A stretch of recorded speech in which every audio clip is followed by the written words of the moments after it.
Assalamualaikum warahmatullahi wabarakatuh. Perkenalkan, kami dari kelompok fraktur atau kelompok 1 dari kelas 11 MIPA 1. Anggota kelompok kami yaitu saya, Anissa Salsabila Jelita absen 4. Nama saya Caesar Santa Effendi, nomor absen 8. Saya Maulana Muda Atmaja, absen 14. Saya Nabila Wiliani Faliatunida, absen 24. Saya Riandita Yogi Santoso, absen 34. Di sini kami akan menjelaskan tentang pemanfaatan teknologi dalam mengatasi fraktur.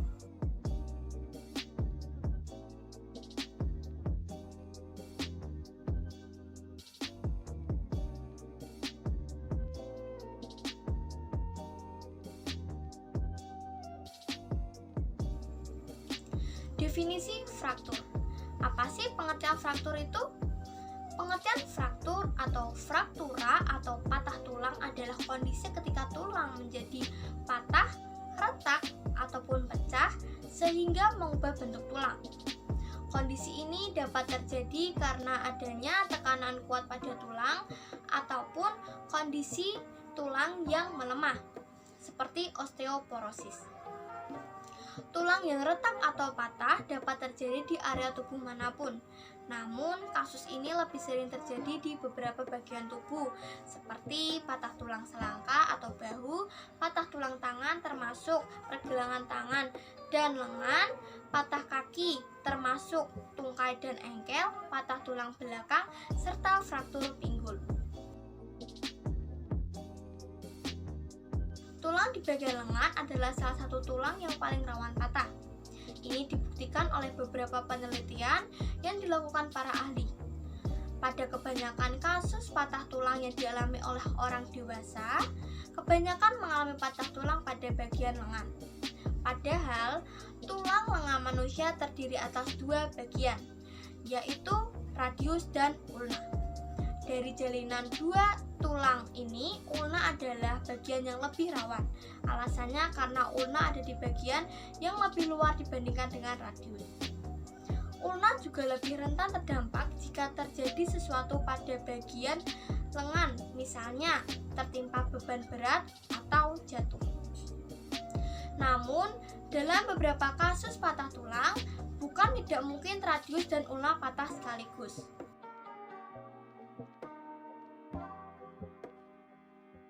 Jenis-jenis fraktur yang umum terjadi, yaitu yang pertama, fraktur terbuka, yaitu kondisi ketika tulang yang patah menembus kulit sehingga bisa dilihat. Yang kedua, fraktur tertutup, yakni kondisi ketika tulang patah tetapi tidak menembus kulit atau kulitnya masih utuh. Yang ketiga, fraktur parsial, yaitu kondisi ketika patahnya tulang tidak seutuhnya atau tidak lengkap. Yang keempat, yang terakhir, fraktur total, yaitu ketika patahnya tulang terjadi secara total atau lengkap, sehingga tulang terbagi menjadi dua bagian atau lebih.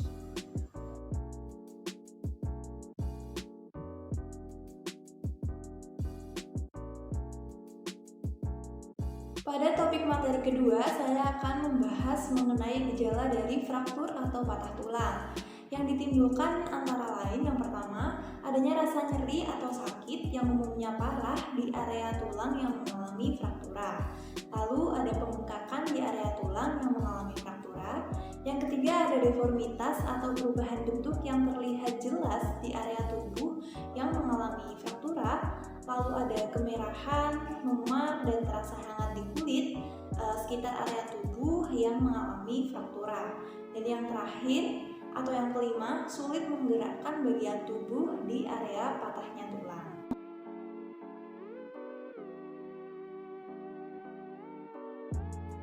Lalu apa saja penyebab terjadinya fraktura? Fraktura dapat terjadi karena adanya tekanan atau benturan yang kuat ke tulang yang melebihi kekuatan dari tulang itu sendiri. Hal ini umumnya disebabkan oleh cedera seperti jatuh atau kecelakaan, bahkan benturan langsung yang kuat ke area tubuh atau gerakan yang berulang sehingga menyebabkan tulang tersebut retak. Tetapi tidak hanya itu, penyebab fraktura yang lain juga karena berupa kondisi tulang yang lemah. Umumnya bisa disebabkan oleh beberapa penyakit atau kondisi tertentu yang melemahkan tulang, seperti osteoporosis atau kanker tulang. Lalu saya memiliki trivia mengenai fraktur. Tulang bisa lebih kuat setelah sembuh dari patah tulang saat proses penyembuhan. Calf atau callus tulang yang sangat kuat terbentuk pada sekeliling retakan untuk melindunginya. Maka memang benar adanya bahwa dalam beberapa minggu saat proses penyembuhan, tulang yang patah bisa lebih kuat dibanding tulang biasa. Namun, lama-kelamaan calf ini akan menghilang dan beberapa tahun kemudian kita akan memiliki tulang yang mungkin bagus seperti baru, tetapi tidak lebih kuat dari tulang-tulang yang ada di sebelahnya.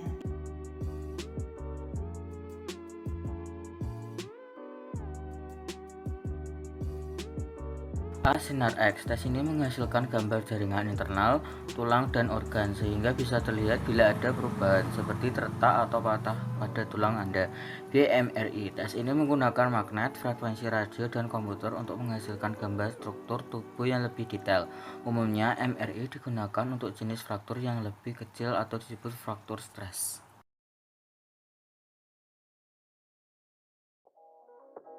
CT scan. Prosedur tes ini menggunakan kombinasi sinar X dan teknologi komputer untuk menghasilkan gambar detail tulang, otot, lemak, dan organ. Bone scan. Tes pemindaian tulang bone scan dapat mendeteksi adanya fraktur serta kondisi abnormal lainnya yang terjadi pada tulang yang mungkin tidak terlihat melalui sinar X atau tes pencitraan lainnya.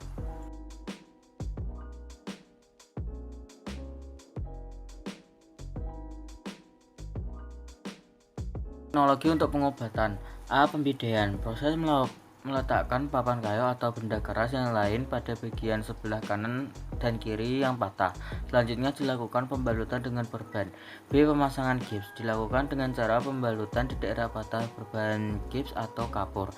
Pembedahan. Dilakukan dengan cara membedah otot yang selanjutnya memasukkan dan memasangkan batang platina pada bagian tulang yang patah. Proses ini dinamakan fiksasi internal. Vaselplasty. Menangani jenis patah tulang stabil atau yang tidak menekan saraf. Tahukah kalian, kasus patah tulang panggul perempuan kulit putih 2 kali lebih banyak daripada kasus patah tulang panggul perempuan kulit hitam di Amerika Serikat? Sejumlah faktor bisa menjadi penyebab mengapa tulang perempuan kulit hitam lebih kuat. Misalnya, massa tulang yang lebih tinggi semasa kanak-kanak ataupun tingkat pembaruan tulang yang lebih rendah, yang dapat menyebabkan penurunan kepadatan mineral menjadi lebih rendah seiring bertambahnya usia. Sebenarnya, perempuan kulit hitam masih bisa mengalami osteoporosis, namun jumlahnya lebih sedikit dibanding dengan perempuan yang berkulit putih. Hanya 5% perempuan kulit hitam yang diduga menderita osteoporosis.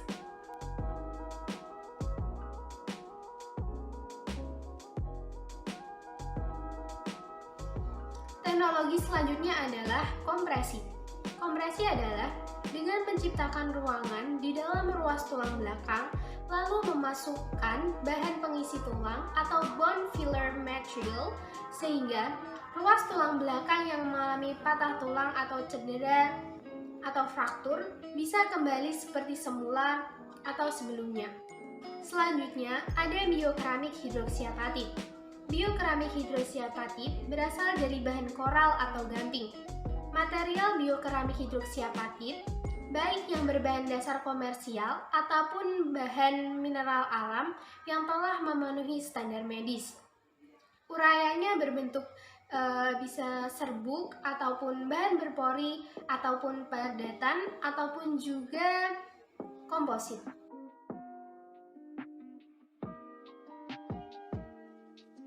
Teknologi pengobatan yang ketujuh adalah stimulasi medan elektromagnetik. Stimulasi medan elektromagnetik adalah salah satu terapi tambahan untuk mempercepat proses penyembuhan patah tulang pada keadaan pasca menopause. Akan tetapi, stimulasi medan elektromagnetik pada prosesnya belum bisa dijelaskan secara keseluruhan ataupun terperinci. Hal ini disebabkan stimulasi medan elektromagnetik masih dalam tahap peninjauan dan pendalaman.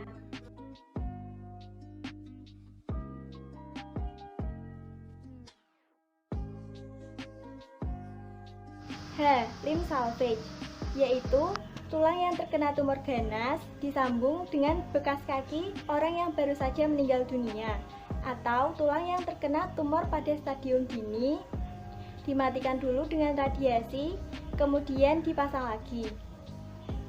Limb ablation, yaitu tulang yang terkena tumor ganas diamputasi. Sekarang sebelum dilakukan pembedahan, diberikan kemoterapi yang biasanya akan menyebabkan tumor mengecil. Operasi penggantian sendi adalah suatu jenis operasi yang dilakukan untuk menggantikan sendi yang telah rusak dengan sendi buatan yang disebut prostesis. Dan yang terakhir adalah K, yaitu transplantasi sumsum tulang. Demikian penjelasan dari kelompok kami, kurang lebihnya mohon dimaafkan. Wassalamualaikum warahmatullahi wabarakatuh.